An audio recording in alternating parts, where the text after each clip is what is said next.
آیا طالبان با ایران در ارتباط است؟ میگویند سران طالبان از ایران پول دریافت می‌کند. میگویند ایران به طالبان سلاح و تجهیزات نظامی می‌دهد. شایع شده است که قدرت طالبان در منطقه ناشی از کمک‌های دولت ایران است.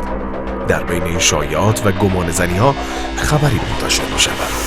ملا اختر منصور توسط پهپادهای امریکایی ترور شد. به گزارش سایت خبری فرادید، وی که از رهبران طالبان بود، روز شنبه 1 خرداد ماه 1395 مصادف با 21 مه 2016 در 160 کیلومتری شهر کویت پاکستان به همراه سایر مقامات ارشد این گروه ترور شد.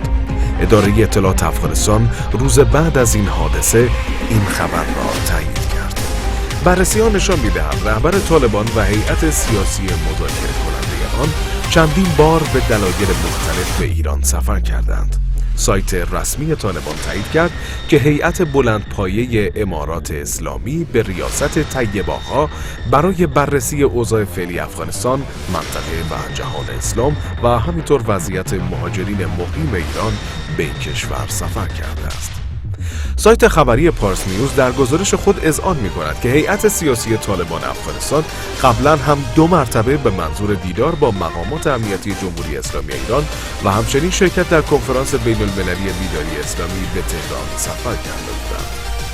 ترور منصور در شرایطی رقم می‌خورد که وی 1 هفته قبل برای پاره مذاکرات در ایران حضور داشته است. این نزدیکی زمانی به قدری است که شایعه‌های ایران را متهم به همکاری در این ترور می‌کند، در حالی که جمهوری اسلامی ایران هیچ ارتباطی با این موضوعات چه در گذشته چه در زمان حال نداشته است.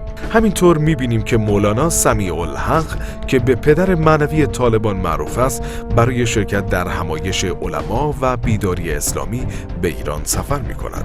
به گزارش سایت خبری خبر آنلاین، علی اکبر ولایتی رئیس اجلاس بیداری اسلامی و مشاور مقام معظم رهبری با تایید این خبر عنوان کرد که حضور ایشان در همایش علما و بیداری اسلامی نشان دهنده آزادی کم نظیر در ایران است. نمونه دیگر شهید برهان الدین ربانی است که رئیس جمهور سابق افغانستان و از مجاهدین ارشد این کشور محسوب می شود.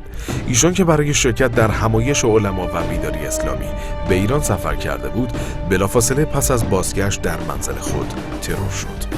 زنجیره این اتفاقات این فرضیه را به ذهن متبادر می کنند که هر زمان گروه‌ها یا دولت‌های اسلامی به دنبال صلح با جمهوری اسلامی ایران ارتباط می‌گیرند و منافع مشترکی پیدا می‌کنند، توسط امریکا و همپیمانانش در منطقه ترور می‌شوند.